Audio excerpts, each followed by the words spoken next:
चोर कैसे पकड़ाता है? कोई ना कोई सबूत छोड़ के चल जाता। वो पकड़ में ऐसे ही आता है कि वो कहीं ना कहीं एक सबूत छोड़ देता है। आपने विधानसभा की सीटें बढ़ा दी, बढ़ाने का प्रावधान कर दिया, लेकिन राज्यसभा का नहीं किया। जनगणना के बगैर परिसीमन नहीं होगा और जनगणना में ओबीसी को लाना होगा। आदिवासी के आदि धर्म सरना को जोड़ना होगा।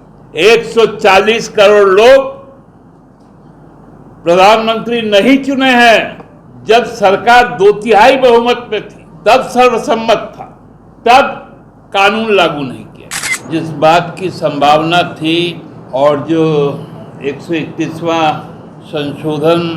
संविधान संशोधन बिल आया था, वो शुरू दिन से इस बात को स्पष्ट रूप से इंगित कर रहा था कि ये महिलाओं के नाम पर, महिलाओं को ढाल बनाकर भारतीय जनता पार्टी हमारे देश के संविधान और संघीय ढांचा को नकारते हुए छद्म लोकतंत्र के द्वारा हमेशा के लिए लोगों के मताधिकार का हनन करने का एक प्रयास जो था वो बहुत खुलकर सामने आ गया। जो कानून 2023 में बना, जो भारत के गजट में आया, संविधान की धारा 344 में एक उपधारा भी जोड़ दिया गया, उसका 30 महीनों तक उसका इम्प्लीमेंट नहीं होकर उसमें फिर से संशोधन आ गया। इसका मतलब था कि परिसीमन को ही करना था। एक और चीज इसमें चालाकी जो किया गया, उसमें लोग इसलिए पकड़ में आ गए कि आपने विधानसभाओं की भी सीटें बढ़ाने का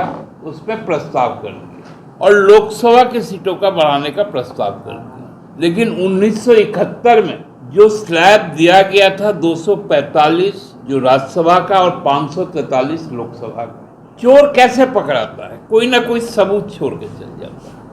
आपने विधानसभा की सीटें बढ़ा दी, बढ़ाने का प्रावधान कर दिया, लेकिन राज्यसभा का नहीं किया। कितना भी चालाक चतुर कोई कालाबाजारी करे, कोई षड्यंत्रकर्ता करे, कोई चोरी करे, कोई घपला करे, वो पकड़ में कैसे आता? वो पकड़ में ऐसे ही आता है कि वो कहीं ना कहीं एक सबूत छोड़ देता है जो उसके गर्दन तक फांस बनकर चल जाता। ये था लोकतंत्र का चोरी करने का भाजपा का प्रयास। कल लोकसभा की कार्रवाई को हम लोगों ने देखा, कैसा दृश्य उस समय रहा होगा जब देश के माननीय गृह मंत्री को आंखें नीची करके लज्जा से हंसना पड़ गया जब विपक्ष ने उनके करतूत को पकड़ लिया।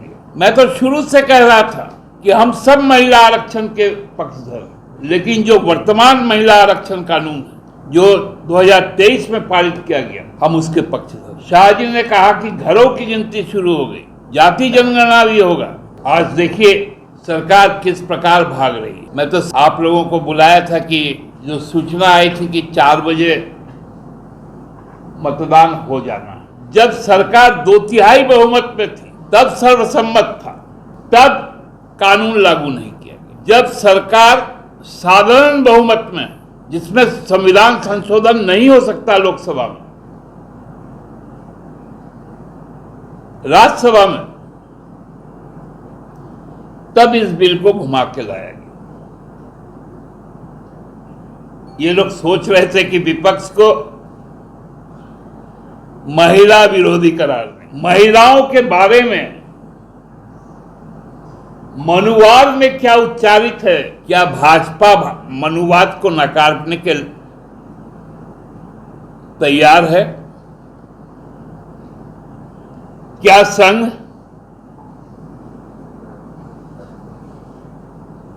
वो एकात्म मनुवाद के सिद्धांत पर खुद को अलग कर लेगी? मनुस्मृति में तो कहा गया, मैं वो उच्चारण नहीं करना चाहता हूं क्योंकि वो मातृशक्ति है। हम सब उस कोख से निकले हुए,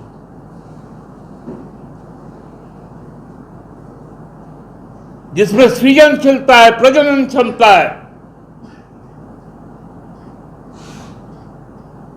उसके संबंध में मनुस्मृति में जो घृणा और अपशब्द कहा गया है, ये भाजपा के लोगों की मानसिकता है। इसीलिए परिसीमन के बहाने, जनगणना को नकारने के बहाने, देखिए संसदीय परंपराएं भी कुछ होती। जब नेता प्रतिपक्ष किसी विधेयक पर बोल लेता है, उसके बाद तुरंत बाद जो पक्षकार है सरकार, जो विधेयक को पेश की है, उसका उत्तर आता है और तत्पश्चात मत विभाजन होता है। यही परंपरा है ना।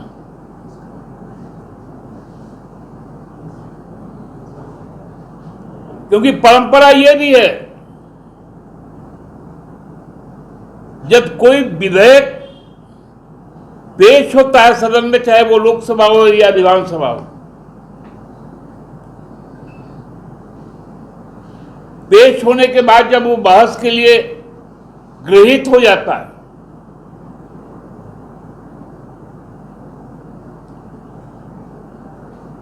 तो पक्षकार मतलब सत्ता पक्ष उसके मेरिट पर बोलता है।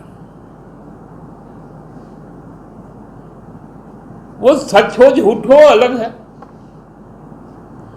लेकिन उसके बाद, उसके तुरंत बाद जो मुख्य विपक्षी दल होता है, उसका उसके नेता का विपक्ष में वक्तव्य आता है।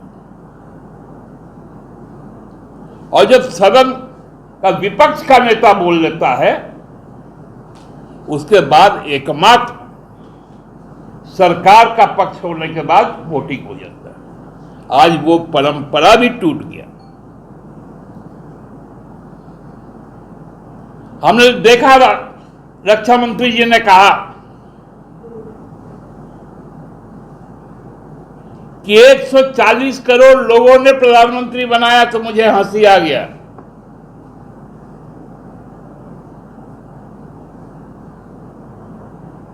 आपको और आपके गठबंधन को 38% लोगों ने सत्ता पे लाया और 62% लोग आपके विपक्ष में विपक्ष को वोट दिया। यही वोटर का आंकड़ा है। 140 करोड़ लोग प्रधानमंत्री नहीं चुने हैं, वो तो बनारस के लोग 6 चक्र तक मोदी जी को ढकेल के रख दिया था। वो तो जय श्री ईवीएम कि किसी तरह रगड़ते रगड़ते, जैसे कबड्डी में होता है ना, जब पैर पकड़ लेता है तो कैसे कैसे कैसे कैसे करके जाकर लाइन छू लेना। यह सच्चाई था पिछला जनादेश। और वो आपको डराया कि 29 का तैयारी कर लो,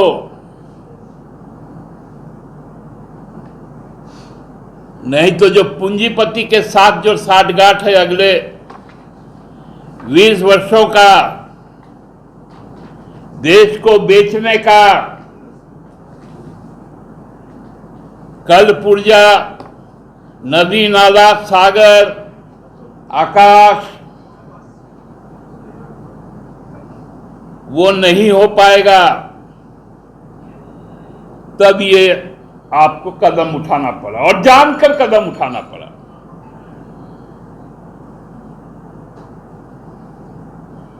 क्योंकि यही तो भाजपा का ये है। आजादी की लड़ाई में अंग्रेजों का पैर चाटना, सांप्रदायिक ताकत के साथ मिलकर बंगाल में सरकार बनाना, श्यामा प्रसाद मुखर्जी के साथ, सोहराबुद्दीन के साथ, और श्यामा प्रसाद मुखर्जी का लिखना कि 42 के आंदोलन में जो लोग हैं उन पर कठोर कार्रवाई की जाए। यही काम तो आप लोगों ने किया है भाई। ये स्थिति अब स्पष्ट हो गया। जनगणना कि बगैर परिसीमन नहीं होगा और जनगणना में ओबीसी को लाना होगा, आदिवासी के आदि धर्म सरना को जोड़ना होगा, तभी जाके ये जनगणना पूर्ण होगा। अब मैं भविष्यवक्ता तो नहीं हूं, मुझे नहीं मालूम संसद में क्या होगा, लेकिन ये अन्यायपूर्ण विधेयक पारित ना हो, ये हमारे जो भी लोकतंत्र पसंद के लोग हैं उनकी यह कामना है, ताकि ये देश बना रहे, यहाँ का लोकतंत्र अक्षुण्ण रहे। बहुत बहुत धन्यवाद। लाइव लगातार के वीडियो को लाइक करें, सब्सक्राइब करें और बेल आइकन को दबाना न भूलें।